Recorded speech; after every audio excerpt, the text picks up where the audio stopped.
Ayan. Hi, my name is Orange Silverio and welcome to Tambano Cano Aqua Farm.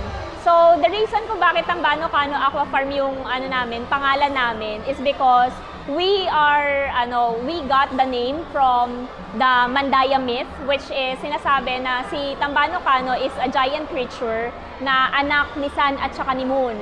And dahil si Tambano Cano ay spoiled na bata, ang ginagawa niya is kinakain niya yung nanay niya, kaya tayo walang moonless, kaya minsan may moonless sky tayo or nawawala yung sky sa langit.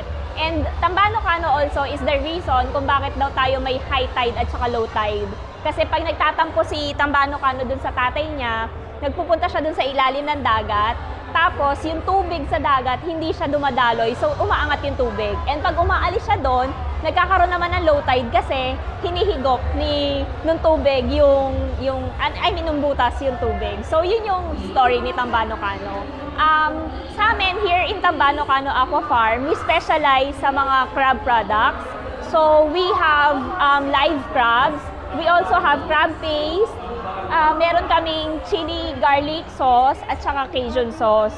Ang kagandahan dito sa products namin is lahat sila is all organic.